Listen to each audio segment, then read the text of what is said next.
Hey, what's going on, family? Listen, we've had a lot of amazing guests on the show, and perhaps you may have never, ever listened to those episodes.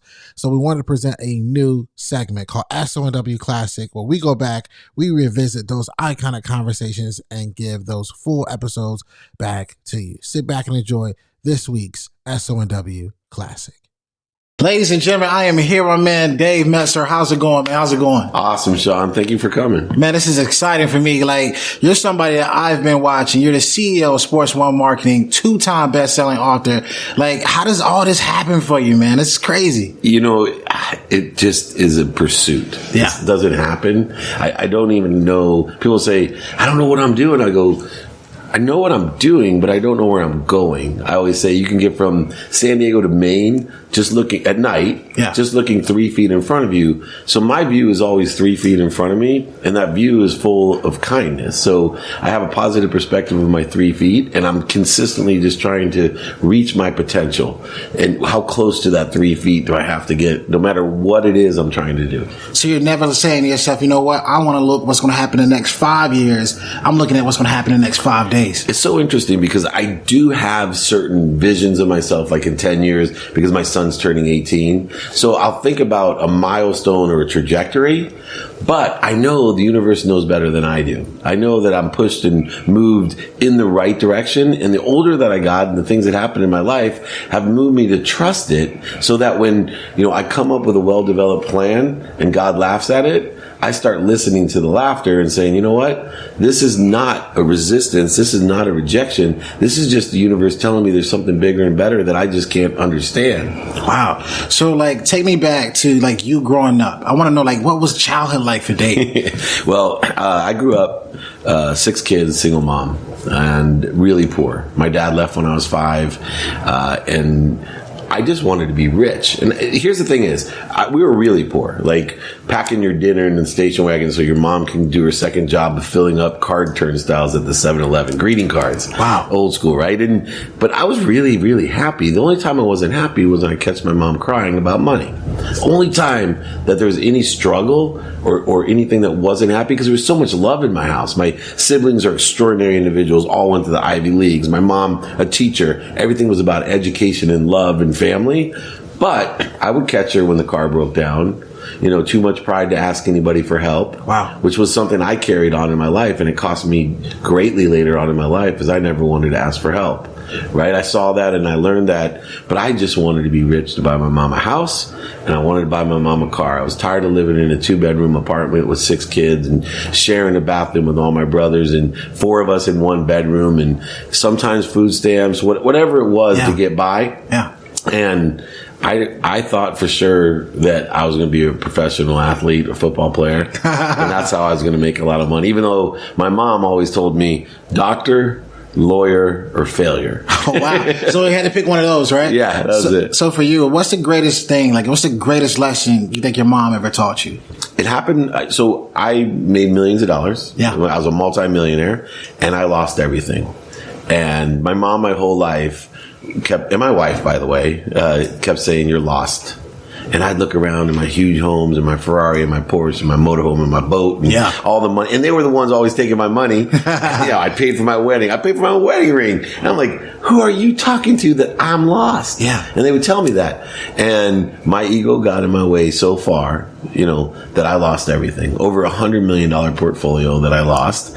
But the biggest lesson I learned from my mom was, when I claimed bankruptcy, I was already CEO of Lee Steinberg Sports Entertainment, most notable sports agency in the world, right? Yeah. I wasn't even worried about telling Lee that I lost everything, or Warren Moon, our business partner. I was more worried because I had to go over to my mom's house and tell her, doctor, lawyer, or failure, her entrepreneurial son who bought her the house, the car. I almost enabled her I became her parent as I got older, because I would give her so much out of guilt. Not only did I lose everything, but I had to tell her that I lost her house.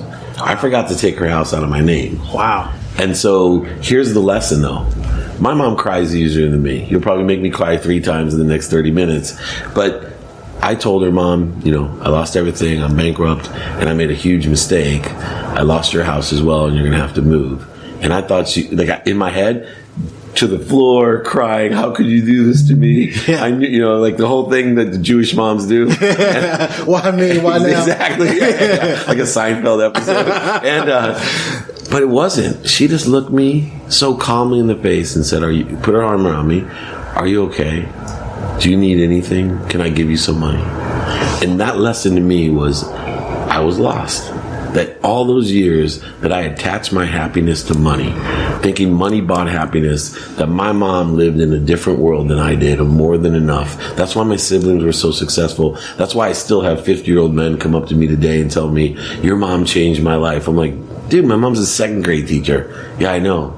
Your mom changed my life. Wow. Right? That's the power. And I started saying to myself, my mom has lived her entire life of service. Right? My mom has lived her whole life not attaching anything, although I perceived because she was upset. But she wasn't upset about the money. She was upset because she couldn't give more to her children.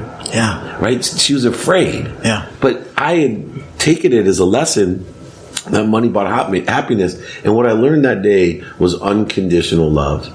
And I thought to myself, I've been born with a gift. There's no way I'm not making my money back. I'm a millionaire 9 months out of law school. No way.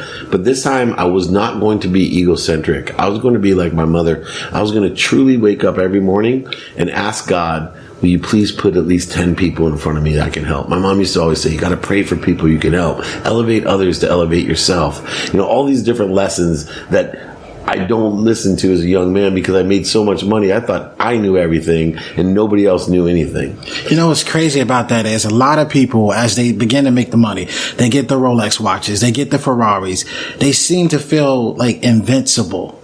Like for you, when you were broken at your lowest moment of all lowest moments, how did you get yourself back up to fight? Yeah. So I spent one day depressed, and I remember lying in bed without strength. And I said to myself, if I can look up, I can get up. I kept on telling myself, if I can look up, I can get up. And then I started convincing myself that money was not my God, that it was not my happiness. But money's important. And the reason money is important is it allows you to shop. Yeah. As long as you shop for the right things. And it's okay to shop for the wrong things and get rid of them. But I was constantly not only shopping for the wrong things, but surrounding myself with the wrong people. And worse, surrounding myself with the wrong ideas, which then carried all the wrong energy, which attracted to me all the things I didn't want. I was putting faith into what, and faith is a strong word to me. I was putting faith into what I didn't want. Mm-hmm. And what I've learned was when I was lying there in bed, depressed, looking up to what I was going to start putting faith in what I wanted. And what was it? I wanted to be happy. And the funniest thing is when I built my huge home, I always was happy. Yeah. When I built my huge home, I had a Ferrari and a Porsche. I had a motorhome and a boat. I had anything and everything I wanted. I could buy whatever I wanted. I could take any trip that I wanted, anywhere that I wanted.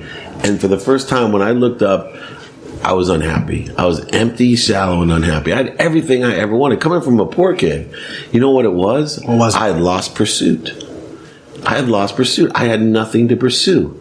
And, I'm friends with Chris Gardner, who they did the movie Pursuit of Happiness. Pursuit of Happiness, yeah. I'll get him on your great interview, right? You got to have him, yeah. You got to get him in Chicago. But I remember telling Chris, look, man, that Pursuit of Happiness stuff is not true. And he's like, what are you talking about? I said, pursuit is happiness. When you're pursuing something, you're inspired. Yeah. And inspiration is in spirit. That's the definition of happiness. In fact, I expanded upon it that I believe the definition of happiness is the enjoyment of the consistent every day, persistent without quit, pursuit of my potential, my truth, not everybody else's truth. But I no longer was going to live worried about what I did.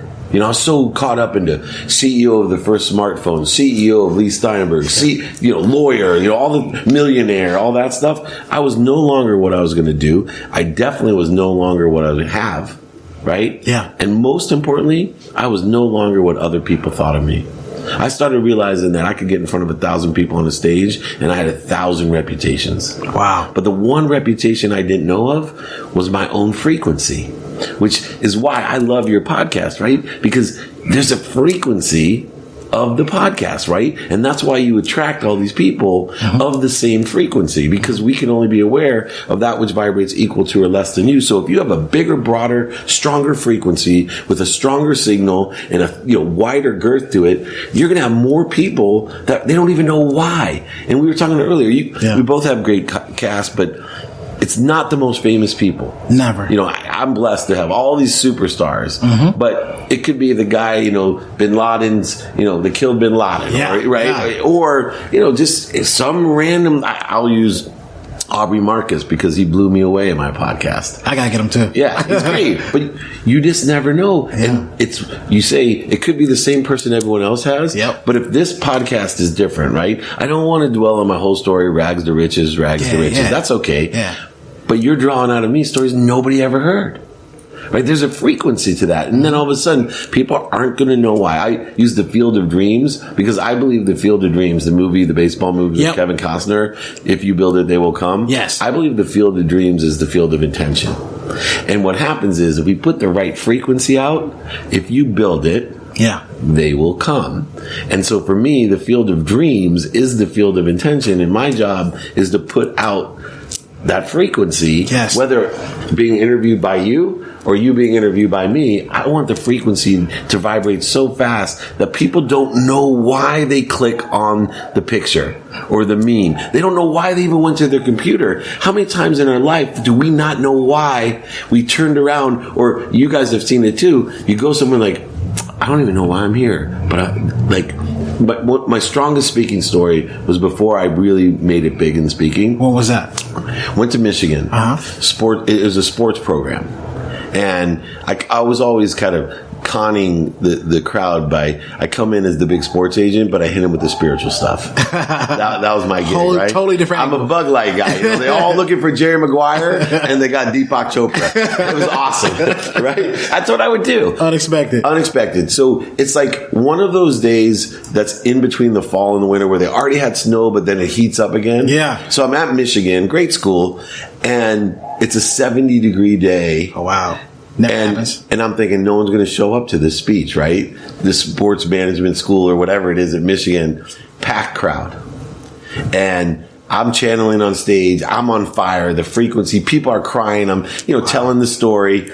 And afterwards, I just had written my book, giving away my book, which I, by the way, do for anyone. You DM me at David Meltzer. I will literally mail it and ship it. Pay for everything. I'm not get a free book, pay for shipping guy. I want everyone to have my book. That's how much I believe into it. Anyway, after I'm done now, I'm thinking everyone's going outside. No, line, right? Line out the door. They all want to talk to me, get a book, and I'm signing books. Finally get to the last kid, and I'm thinking, why would he wait here an hour and 15 minutes after I do an hour speech, with cute... And I'm just kind of looking down, going, what's your name? I look up, and the guy says Shawn, for example, right? I'm like, is that A-W? Yeah. And he kind of went, he said, Mr. Meltzer. I said, yeah? He said, I don't know why I came here. I said, did you not know me? Or he said, I have to be honest. He goes, I'm so glad I came. I was like, oh, thank you. He said, I was in my room thinking about killing myself. I was like, really? Well, that's never something you want to do. He goes, and I don't know why I came. He goes, I just saw this on my way to my room, and I decided maybe I won't kill myself. I'll just go listen to this sports agent. And I like sports. He wasn't coming for an inspirational speech, right? I did the bait and switch on it. Yeah, he switched up. And now I can't look up because I'm crying, and he's crying, and he's like, you saved my life. I can't tell you. He goes, can I have one of your books? I'm like, yeah. And I wrote in it, be kind to your future self. Do good deeds if you ever need anything. And I gave my cell phone number. And I said, don't ever. I gave it to him. I said, look, I'm going to give you the book, but promise me that you'll never think about that again, that you'll call me first, because I will tell you that gratitude, empathy, accountability, and inspiration are the ways to live your life. And it's not anyone else's. There's nothing you can't be forgiven for. There's nothing. And so, like, we cried together. I gave him my book, and I looked to my publicist, Bradley. He was right out of college, just learning the game, too. Learning the game. And I just said, I never have to, in speaking again, I never have to worry about it, because that's the one thing I always wanted to do. I wanted my words, my inspiration to change somebody's life completely. Like my wife and my mom did mine. Yeah. People always ask, if you didn't lose everything, where would you be? If you still were rich? I'm like, dead. I promise you. I was the only way on the road. Most of my friends ended up in rehab or dead. Not because we were in the hood, right? Yeah, so much money. Just bad stuff. Yeah. And I was on that road, and I know that my ego is so far my way that I would have been addicted to something. I would have caused, first of all, divorce would have been impending, losing my children, all the snowball effects of putting your faith into the wrong things. Yeah. And so I am so grateful. I know how that kid feels, because I feel the same way about my wife, and I feel the same way about my mom. Hey guys, so let me take a guess. You're enjoying the show. And if that's right, please make sure that you take a screenshot of you listening to the podcast right now and tag me at Shawn Anthony _. I promise you this is going to help in amazing ways. And while you're at it, hit the 5-star rating and subscribe. With that being said, guys, let's get back to the show. So crazy you say that, because in what we do, a lot of times, like the blessings we've had, whether it's a DM or whether it's a message, it comes to us and we take it for granted sometimes. It comes so often. And I can relate to that story. You know, we put up a podcast not too long ago, and a guy sent me a DM and said, "This saved my life." And when it's a difference when you save somebody's life by channeling words, channeling motivation, channeling inspiration. And often for me, and I'm curious, it happens for you, is there times where you want to stop? Is there times where you're like, you know what? They've heard me a lot. They've heard my message. But is there times where you think about that one kid that waited in that line? Does that ever happen for you? So I never want to quit, right? Because I believe in that enjoyment of the consistent, persistent side. But what does happen is I don't want to talk about the same things. Yeah. But I'll tell you what does happen with that. I'm like, wait a second. There's 4 billion people and growing on the internet.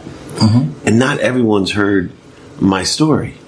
And not everyone's learned the lesson of, be more interested than interesting, or just because someone loves you doesn't mean they give you good advice, or be kind to your future self, or all the valuable lessons that I know that I have to do. And sometimes I feel like, God, for me, this is the basics. Yes. Yeah. So what do I do to satisfy the expansive side of me? I continue to write books, right? I got a new book coming out June 14th from McGraw-Hill. I speak about different things. So for every paid speech I do, I make sure I do at least one free speech, right? Because I know if I'm not being paid, I can say whatever I want, right? I can say whatever I want. Yeah, you can. Right? And I love that. So I'll go and this guy, we can't afford you, but then I'm going to go from the heart. I'm not going to give the same, start out, the script thing, you got the big bio, and I'm like, oh, my other brother's a doctor, that's how you start. And then it's so I was born with 5 kids, and I move differently because I do tell stories and channel lessons. But I have to be able, and I love that you say channel, because everything comes through me. Right? And here's the philosophy of that. And I can tell, Shawn, you and I are soul brothers in this way. I know that my first look is up. So I connect or clean my connection to that which inspires me, and I draw with great power what I intend.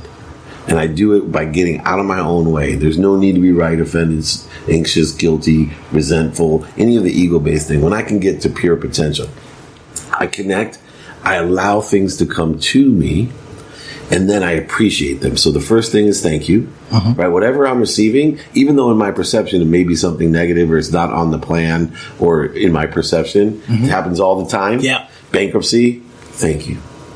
Thank you. Thank you for bankruptcy. Yeah, saved my life. Thank you. Thank you. It showed me the way. Thank you. And then what do? That's one appreciation. The second appreciation is how do I add value to that and then give it away, right? That's true appreciation. receiving, most people don't have a problem giving. Yeah. They got a problem receiving. They don't know how to manifest or attract what they want, and they can't allow it to come through to channel it and appreciate it. Number one, they show resistance. They can't be grateful because their ego tells them that there's a fear of loss, there's not enough, or some scarce different philosophy or energy. And then moreover, they have no way to add value. Right? Your house appreciates, goes up in value. My ideas come through me. I add value to them. There's nothing new. Yeah. And one more thing too. So I'm on a roll. I love it. Keep it coming. Frequency. This is how you know you're on the right frequency. How do you know? When you can tell people on your podcast or on the stage the same thing that everyone has taught them for years. Let me give you an example. Gratitude. It may be one of the oldest concepts ever created. I bet if you go back into the Kabbalah, the Old Testament, the New Testament, the Book of Mormon, it talks about gratitude. Yeah. Your mom, grandma, whoever, I promise you talked about gratitude to you. Well, I'll stand on stage at a huge Fortune 500 company, thousands of franchisees or employees, and talk about the easiest way to change your life is to say thank you before you go to bed and when you wake up. I will tell them that if you do it for 30 straight days, that it will change your life. I will also tell them that I've studied physics, quantum physics, and metaphysics, and all the complex variables in the universe come to one thing. The easiest, cheapest, inexpensive way to change your life is simply to be grateful. And I will have people after my speech line up for an hour to tell me I changed their life because they're now going to say thank you. Wow. And I'm telling you, that's a frequency. Yeah. It has to be a frequency because let's be honest, who does not know thank you? Yeah. But why would it change their life so much? It must be a frequency that I'm carrying. Yes. That it's a seed that is ignited. It's something that we're connecting emotionally that moves you, inspires you to what? Be closer to your potential, the truth, love, gratitude, forgiveness. These are the truths. And they move people. And you know what? Most people are afraid of two things. One, to speak the truth. Because they think it makes them vulnerable. Yeah. If you go ahead and look at comments about me, right? Number one thing, man, you're so vulnerable. I appreciate your What they don't understand is the truth is invulnerable. When you're vulnerable, you take all the power of attack away from you. All of it. One of my business coaching things that I do, I tell somebody, like, I got into a little trouble when I was younger. I had an SEC violation. They took my license for this. I was disbarred, and I'm like, then when you start your meeting or you start your speech, start it this way. Hey, before we get started, I want to let you know something. I have a DUI. Before we get started, I want to let you know something. I got arrested for this. Before we start, I just want to let you know, I lost over $100 million portfolio. Because you know what happens to people? They don't tell you, and then you do business, and a month later they Google them like, oh my God, David Meltzer lost all that money? And now you've given them all the attack that they want. They're like piranhas, man. Yeah. All your credibility is gone. When you take all the energy out of it, right, now they're judging you because up front, you've told them, you don't want to do business with me. This is what I've done. It's crazy. So you carry this frequency. And for people that are listening right now, I want you to realize I'm at Dave's home. The frequency and what we're talking about, the energy is crazy. So for you, I know people are very curious. How do you start your day? What does that look like for you? So you got to have two different agendas, I believe, two different routines. And it seems obvious, right? Do the routine when you're at home and do the routine when you're on the road. People don't even do that. So for me, I shift things around. My morning starts the day before. What does that mean? Because I wake up at 4 a.m. People are like, how do you wake up at 4 a.m.? Alarm. I said, no. I wake up at 4 a.m. because what I do when I wake up is I immediately start thinking, what do I need to do today to make sure I wake up at 4 a.m. tomorrow? Right? So I'm using all my energy. I'm not drinking caffeine. All these different things that I'm doing are to prepare myself to wake up at 4 a.m. Not, so am I going to go and, drink or, stay up till 2 in the morning? No. Because my goal is to wake up at 4 a.m. because I know the most valuable thing I can do in a day is wake up at 4 a.m. and then make my one prayer, which leads into my meditation. May God put at least 10 people in front of me I can help. Boom. Into meditation. Why? Meditation gives me my baseline and elevates my vibration. I can only be aware of that which vibrates equal to or less than me. If I raise my awareness during the day, things are simple to me. Yeah. Whether to go left or right? Whether to buy or sell. Whether I should do business or do a podcast or let someone come to my house on a Friday night when I have to go down it, right? It's all just awareness. And as long is I stay in that center and I know where that baseline is. And then I have the routine. I go work out. I get back here by 6:30. I take care of my 8-year-old and my other daughter's 14. They need a little bit of help in the morning, but I take care of everything. I can have all the money in the world. I still enjoy making my son's breakfast, making the lunches, right? Mm-hmm. Making sure from 6:30 to 7:30, I'm 100% present to my children and my wife, by helping her especially. Yeah. 7:30, I start I get in the car and I do 3 coaching calls, right? 3 coaching calls, and I go trace my calligraphy at work.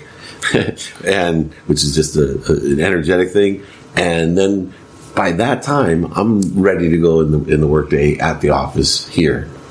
On the road, I stay on the same time zone. So if I'm in New York, I wake up at 7. If I'm in London, I wake up at 9, or I squeeze it a little bit if I go to Europe. Yeah, but I stay on that time zone. I try to eat at the same times to keep myself in there. So and let me preface every single thing that I've said. Yeah. I always put on my signature line of my emails unconditionally. You ever got an email from me? It'll say unconditionally. I got one of those. Yeah. It should say hypocritically, because I only know what I know. This is my truth. This is what I'm trying to do, right? In the end, everything I say, I don't do every single day, right? Mm-hmm. I've had nights where I went out partying until 3 a.m. and I didn't wake up at 4 a.m. Mm-hmm. I'm trying to pursue my potential. But one thing that I'm better at than most people is when I find my center in the morning and I get off of center because life happens. I get mad, I get angry, I get scared. Whatever the reasons are, my first step now is to get back to center. My first step is sometimes physiologically and biochemically it takes a little longer because something really upsetting happens, or I'm tired or hungry or whatever it is. But it's so essential because my life is energetically led, meaning that I'm looking to save all the energy and use all the energy I can by providing value.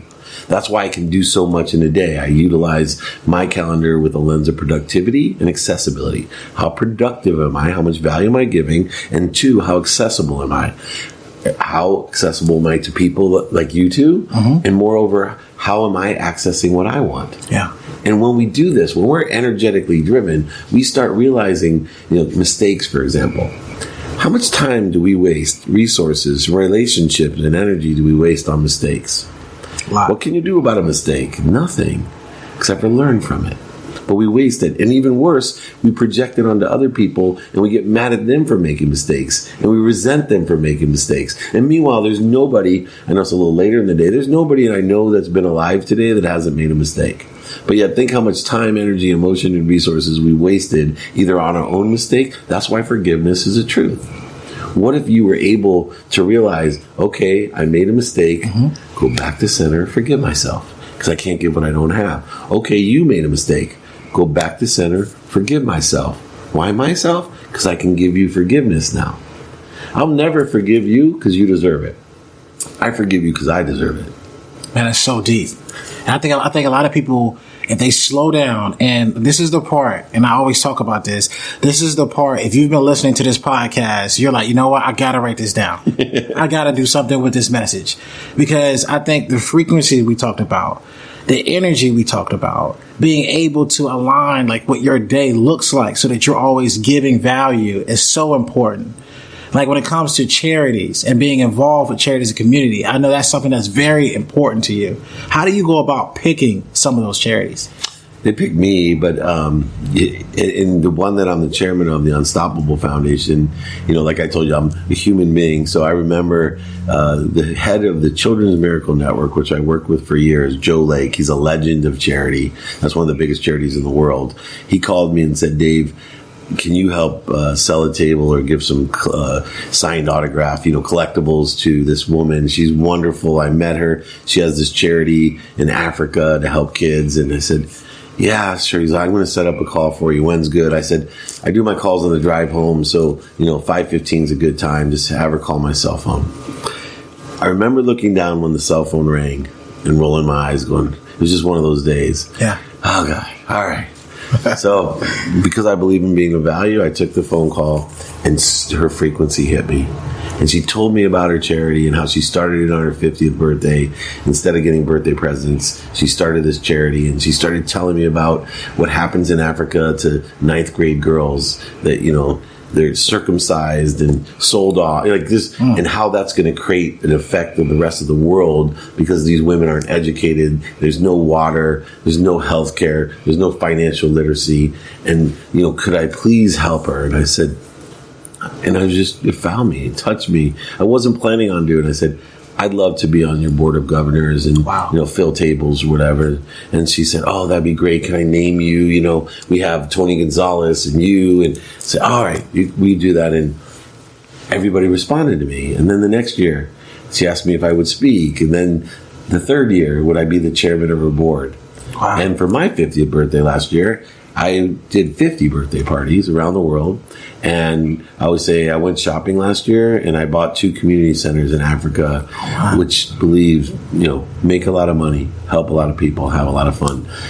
I figure out systems to help. Even how do I respond to everyone? I figure out systems. How do I coach everyone? I figure out systems. I have a system to help any charity. Does that mean that I sit on the chairman of the board of all the charities? No. But I at least have a collectible, right, that I can get signed by one of the Hall of Famers that I market, or come on, I always have something. I can donate my books. I can donate a coaching session.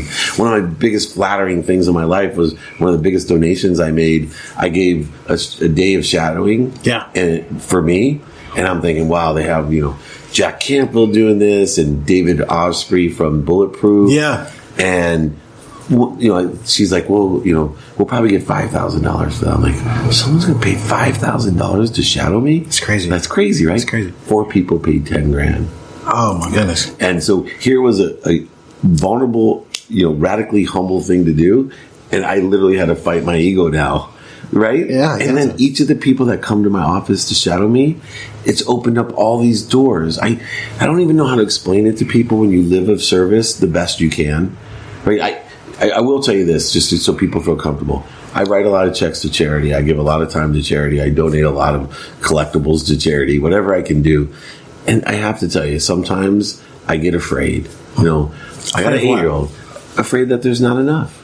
Even me, right? I try to give unconditionally still. That's my goal. Yeah. But sometimes I'll write a check and worry like, oh God, I got 3 daughters, college, 4 kids in college and graduate school and weddings. And, I'm only 51 years old. I probably got another 60 years to live at least, holy, what if I'm giving all my money away again and I go bankrupt? I'm going to look like an idiot. But then I go back to center and I say, man, I live in a world of more than enough. And when I live there, it always turns out better. And when I get out of the fearful, when I stop putting faith in there's not enough, when I put faith in there not enough, I'm guaranteed to get not enough. Yeah. When I put full faith into more than enough, it just happens. And we talked about when we first started, before the podcast started. It's unbelievable, Dave. Like, people don't realize, like, you're doing this to help people share great ideas and frequencies, but you get more than anybody. Yeah.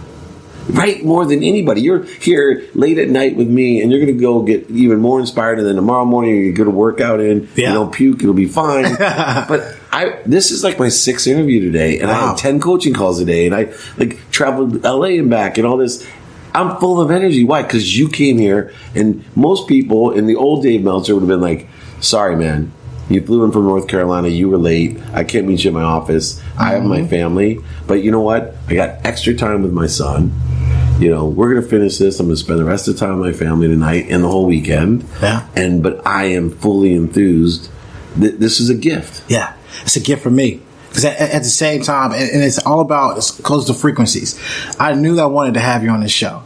And I knew that we were going to have a conversation where you were going to say things that you have not said on other podcasts. And you're doing that right now. And I know the audience that is listening, that listens to this every single week in multiple countries, will be impacted by having you on this show. So for that, I highly appreciate you. And I want to ask you the question that we've asked every single person that has ever stepped foot on this show. And that is, if you were that current college student, or you were somebody that dropped out of school, or you were somebody that, didn't know what to do next, and you were asking yourself the question of the show, school's over, now what? What advice would you give? That's simple. It's the same advice I give to myself every day.